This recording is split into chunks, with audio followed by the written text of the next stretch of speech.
of yet another podcast of Tapri, where our only hope is shine. Today we have with us Zala, a national level stand-up comic, an avid reader, 100 pages a day. I don't know how he does that. And he's also the business head of a leading corporate house. Today we are going to discuss about the source of inspiration of Tapri, basically why he does what he does. So, hi Zala. Hi Tanvi, thank you so much for having me on my own podcast. Really delighted to be an interviewee this time. Thanks for turning the tables around. Let's see how much can you listen and respond to the questions. Sure, hit me. So why Tapri? Why Tapri? So Tapri came out as an idea when I wanted to when I wanted to talk a lot about everything that was happening around me, and because I'm based out of Rajkot, so there were not many platforms that were available to do that. And then I found out that podcast is something that does not happen so often here in Rajkot, and I was like, why not? But then came the name. Like, what would I name my podcast? And I realized that we are a chai center of Gujarat. We consume the highest level of tea in Gujarat, and I was like, okay, but then I can't name it Chai Ka Thela. So I was like, okay, so what would we? So I was working with a company back in those days, and in Delhi they call this place Tapri, and I was like, okay. Interesting. Sounds interesting. And then I was like, okay, fine. So I name it Tapri and start podcasting about everything that I think needs to be heard, and I thought had to be spoken. So that's how Tapri came into existence. So first you were just gossiping at Tapri and then you made it online Yes. social media. Yes. So the concept of Tapri is that I talk about anything and everything that is serious in a funny way. So I talk about mental health and I make fun of it. I talk about interviews. I take interviews with people and never talk about why are they doing what they are doing. So I had a guest not long time ago, and I asked them on air, "Are you a virgin?"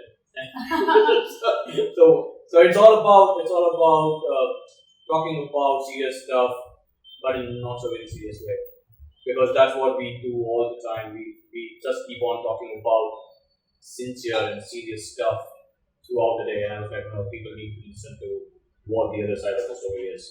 So instead of just troubling his friends with his stories and his knowledge, he started doing it on air On air, yes. with That's all it. of us. With all of you guys. So now, not just his friends, but even we have to listen. You have to listen. What kind of? No, I mean, if people love listening to radio, right? People love listening to music on the radio. So, and this is not very common in India, but in US, in all of the Western countries, podcast has a lot of. In India, people are not very fond of podcasting, but in US, every day there are on an average 1.7 million people listening to podcasts. Wow. Only a podcast. And when I say that numbers, you can Google how many people are doing podcasts. For every 9 videos on YouTube, there's only one podcast that's released across the world. Fine. So podcast, Tapri, you said about the name. Yes. What was the main reason? Was it because you were not happy with your job? No, The corporate struggle? it was because I was going through a personal turmoil. So I had a lot happening in my life, and I wanted to get out of it.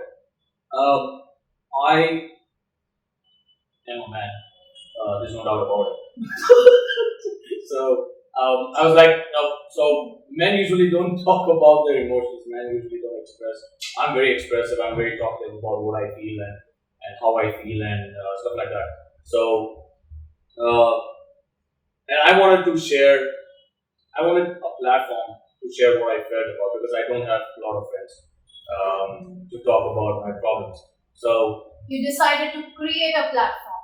I decided to create a platform. I also had so I interview people from across the genres. So I have a I had an I had a guest who was a gay, um, and I took his story as an inspiration to spread out to the world that, just because you're gay does not mean that you're not gay.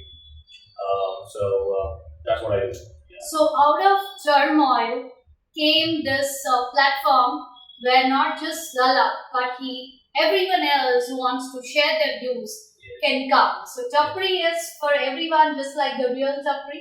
Yes, Tapri is for everybody, just like the real Tapri. Otherwise, you wouldn't be here. That's such an insult.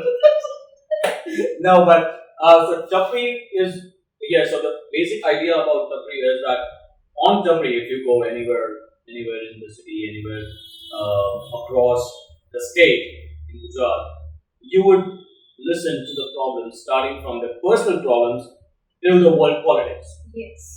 And that is exactly what we are doing, but we are doing that on air.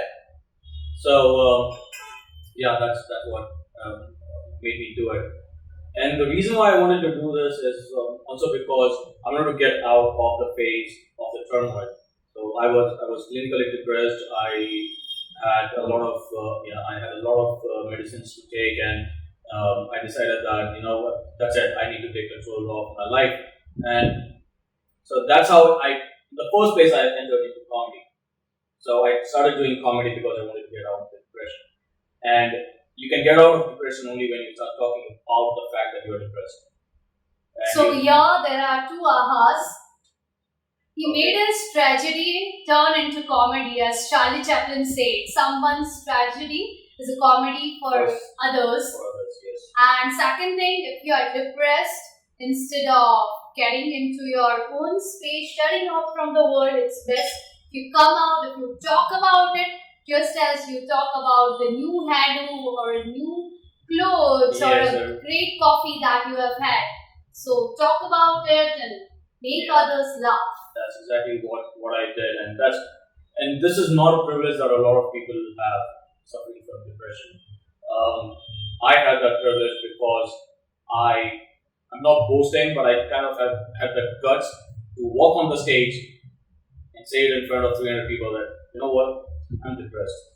People don't talk about their problems, They don't. especially in public. They don't. Even women, because emotions are taken as a sign of weakness. Weakness, that's right. But you were out in the world, Yes. talking in Yes. front, admitting in front of 300 people, That's plus right. you have that heavy title of business head, lot of responsibilities. That's right. Though you spoken on a different platform, That's but right. weren't you ridiculed? Did you face any problems? I Weren't did. you judged? I was. But then I didn't give a fuck, basically. So it was my feelings. It is what I felt. It is what I was going through. And if you can not, okay. So here's the thing: people don't understand what you're going through. Not only they don't understand, but they are not even ready to listen to what you're going through. So when you can't even have people at least listen to what you're going through, and if they make a judgment about it without understanding what you're going through, then I don't care. So what I did was, and that's why I took a platform of comedy, and I made this depression into a funny thing. One. So I made fun of my divorce. I made fun of my ex-girlfriend. I made fun of what I was what I was Wow. like. So what I was like in the relationship, and I made fun of my life basically. It is a very self-deprecating kind of comedy, but yeah, I did it, and it has kind of helped me about 50-60% to get out of the phase, but the remaining 40% I have to deal with it on my own. Because once you are out in front of people, you want people to be always around you, and you don't have people always around you. some point you would be alone, right? And when you are alone, these thoughts would kick in. When those thoughts kick in, because you have been trying to get out of those thoughts for 60% of your time, these thoughts kill you when they come. So 60% of time he has spoken to everyone, like he has gone in public or with friends. The rest 40% he's doing it by himself. Yes, and I he's am. yeah. So it might happen that 80-90% of times if you are depressed, you are alone, feel free to reach out to him. Yes. Yes. So Say what that. I do is, thank you for saying that, by the way. So what I do is I'm saying that without his permission, but I'm sure you won't mind. I don't mind. I don't have friends anyway, so I'll welcome your. I'll at least have. I'll at least have you or you to speak with me. I might not understand your problem. I don't give a fuck, but then I'll at least listen to you. He hangs out with who's and who's, like, who's and who's of town. And like Yeah. people most popular he works for, he has friends with most popular and intelligent and richest people of the town, but still he likes to stay humble about it. No. So yeah, don't Wow. don't listen to him. I But am you not. can reach out. You feel Yes, free I'm to very, reach I'm out very to him. approachable. I'm very approachable. I'm not posting for it again. I'm very approachable. And I do help people out. I have a friend in Ahmedabad whom I'm counseling right now. I have a friend in Mumbai who I'm counseling right now through this phase, and I keep on doing this. I don't kind of give like psychology classes to them, but then I tell them what real life situations are like. So, and that is how they get out of it. What's the difference between clinical depression and normal depression? We are all normally depressed. Okay. Clinical depression is where doctor comes in. Okay, that was very simple.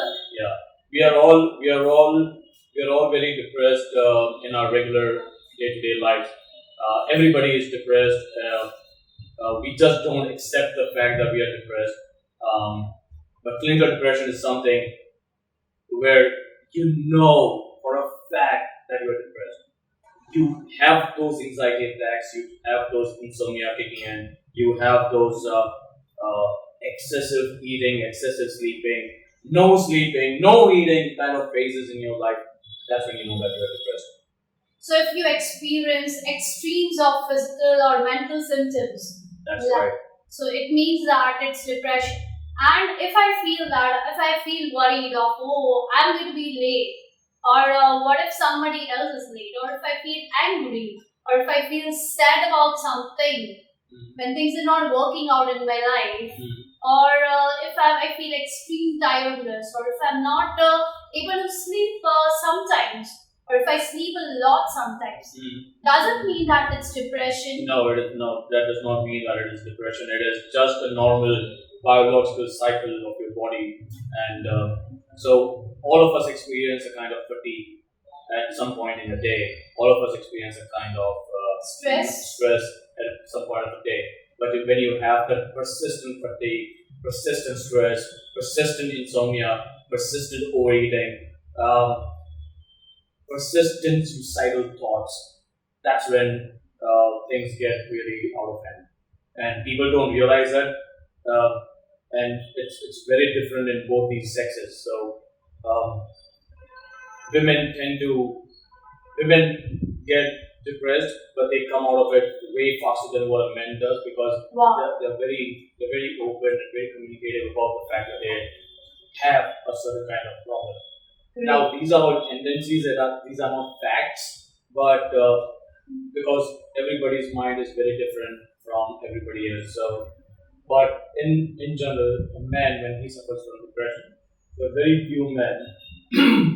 You'll be surprised to know Dwayne Johnson, The Rock, is a survivor of depression. Oh, Robert Downey Jr. is a survivor of depression. Jim Carrey, survivor of depression. Then you take Keanu Reeves, who's a survivor of depression. Chris Hemsworth, survivor of depression. So these are Deepika Padukone, survivor of depression. Ani Singh, survivor of depression. So these are all survivors of depression, but we have lost a ton of good people because of depression. Uh, and this typically happens because there's a lot of solitude when you are depressed. You don't like talking. Even if you want to talk to people, you don't feel like, you know what, I need to hang out. And you have that feeling once, and nothing happens to you for a day. So, how to recognize if somebody around us is depressed or they are just rude and cold, or they are. Uh, so you can't basically recognize the person who's depressed. You know Robin Williams, right? Yes. Yeah, so Robin Williams had been depressed for 15 years of his life Oh. while he was doing Jumanji, Lover, and stand-up comedy. In his last interview, he was asked, "What is it that you want to become? What is it that you see for yourself when you get on the top?" In his last interview, and after a week of that last interview, he committed suicide. He says, "I just want to die." So you can't basically recognize whether a person is depressed or is not depressed, or he or she is not depressed. It's just a matter of time, matter of space, matter of communication. If you have a friend who's depressed, but you might not know it, but if you're close, then that friend might talk to you. And it's very important not to push them to talk, because in depression, what happens is the more you push them, the more isolated they become. We don't want to push them, but we want to know them that we are there if they want to talk. Yes, So it's yes. very important to maintain the balance. Tell them, but don't ask them 10 times that what has happened. Please Yes. talk to me. Tell me. Let's meet up and come to my home or Let's hang go out and let's go to a party, and why are you being like this, and what is wrong with you, and you were not like this before. What suddenly has gotten into you? Why are you being like this? And why did you just die? Don't say that ever, because that person would actually die if you say that. All they want is acceptance, Yeah, and exactly. that's something, and then all we are being is judgmental when we Yes. push them. We care for them, but we are, making them feel lower about themselves. Yes. Don't push them. The best thing that We can use we to can act do is, casual. we can Around be them. casual. That we can be casual. We can kind of avoid or ignore the fact that the person has a psychological problem.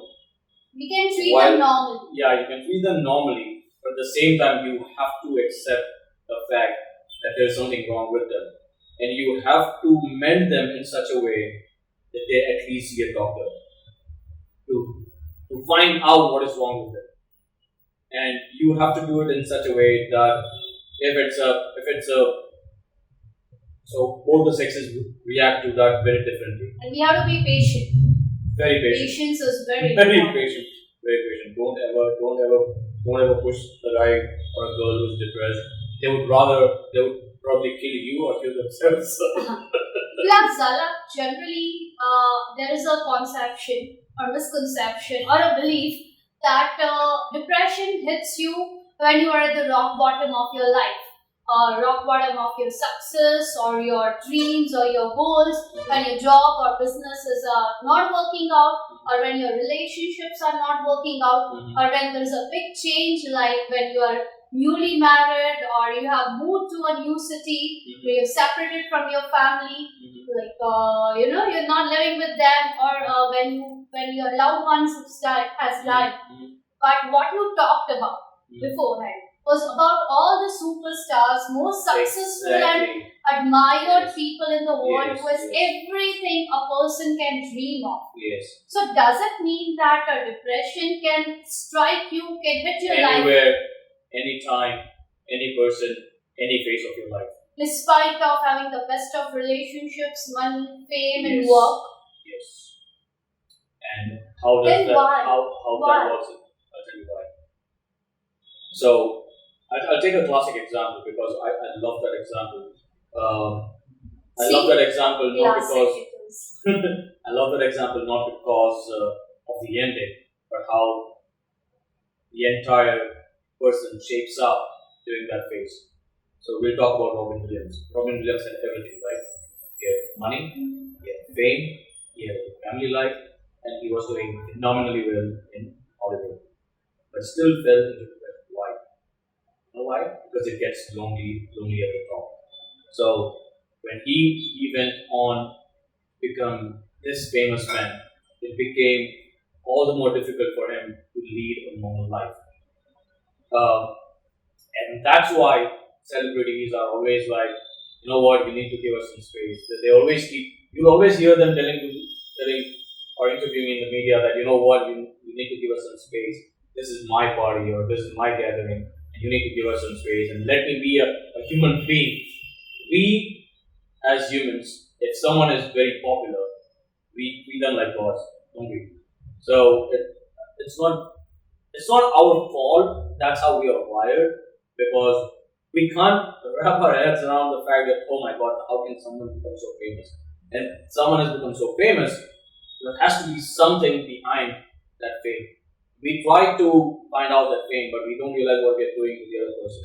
So it can rip them apart. So I would say, is it like depression comes out of constant pressure? It's always even on the normal people.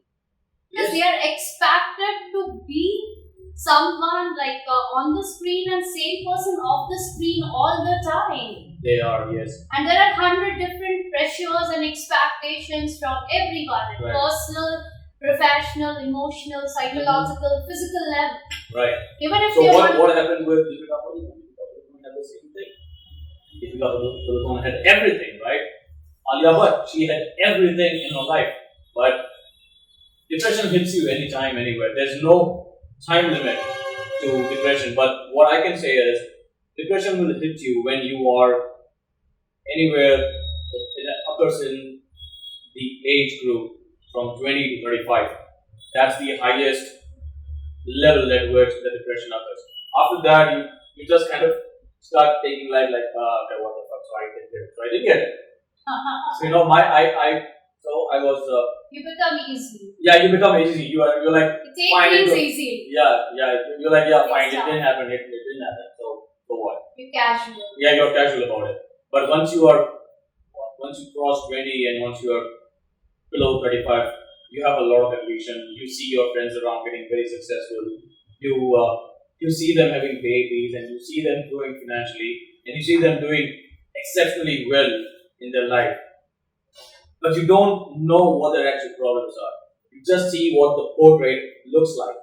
When you do that, you kind of start analyzing your life with them. What have you achieved in that much life? And in my case, nothing at all. my friends come in cars and I still come in my tuk-tuk. But then I'm not. I've kind of come in. I've like come in terms with it, like that money, fame, power is a byproduct of. Do you think it's because of social media as well? It is a very high proportion, yes, it is. Like if I see my friend buying a new car, I would be like, I might envy her, and she would see my pictures at a new destination. She would envy me that I have a lot of time and that luxury to enjoy this place. Right. And both of us might meet and see another friend having babies. Yeah, it's a chain Yeah, it reaction, would be yeah. like, wow, she has babies, and she would see us in our new car or And a new vacation. destination, and Yeah, you're like, and now I can't do this because I'm a mother. Yeah, she would be like, I'm And stuck that with is another stage. stuck with changing nappies and diapers and just I'm lactating, and my husband doesn't give a damn about me, or Yeah, I damn about cannot even talk to him. I'm stuck with all the dirty Yeah, there and is a messy term. stuff. Yeah, there is a term about that as well. So that's I don't remember exact medical term, but post-pregnancy depression.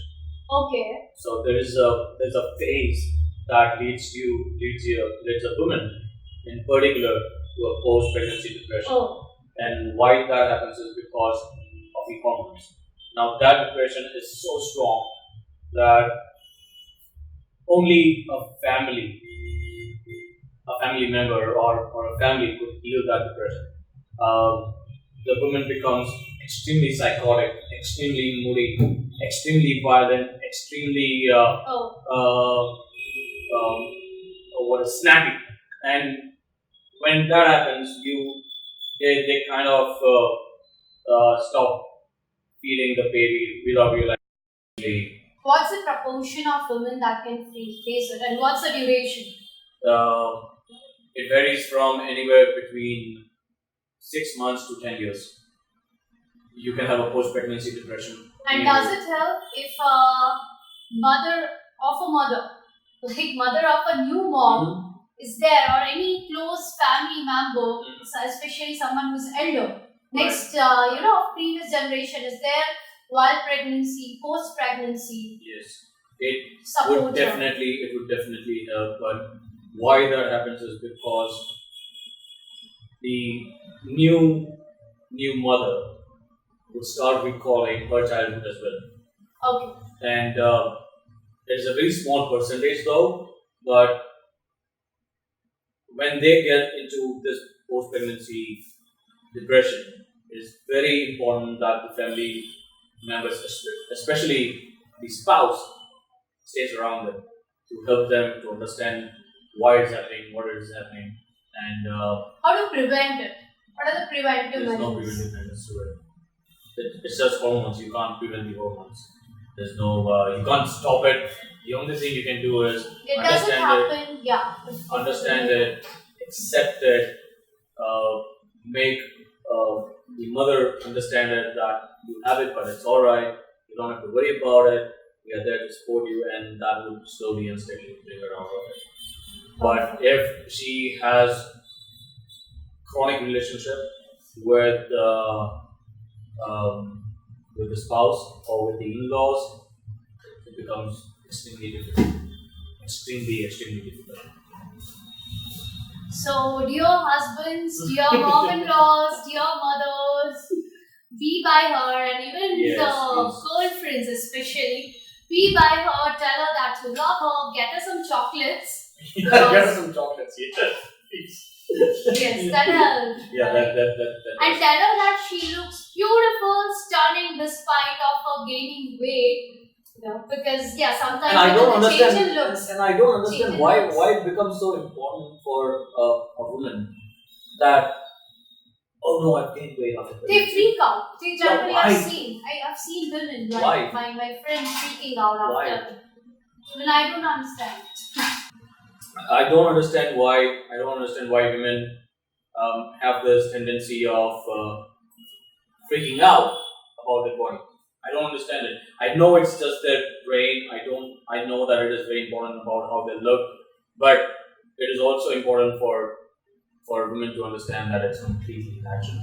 That it is one of the most beautiful things that you've been gifted with Exactly. to bring a new human being in the world. Though I hate kids, but you you have that liberty and you have the privilege which men don't have it. I don't know what we might do if we have to be in labor for like 2 or 3 days and then like squash out an entire new human being out of us. We can't do that. You have been gifted with so much, and you freak out about your body like how seriously. That's not right. I don't think that's right. I know it is not deliberate, but I also don't approve of the fact that Body shaming? body shame. I don't. And they body shame themselves. Like they'll be holding a baby in one hand, they'll look in front of the mirror and they'll be like, because of you, I look like this now. And why would you do that? Like why? And About body shaming, I would say a man is generally judged by what he does, how he does in life. That's why men have a lot of pressure about the money and career. And a woman in all the societies of the world is judged by how she looks. Mostly, you see so much of poetries and stories about the beauty of women. beauty of women, yes.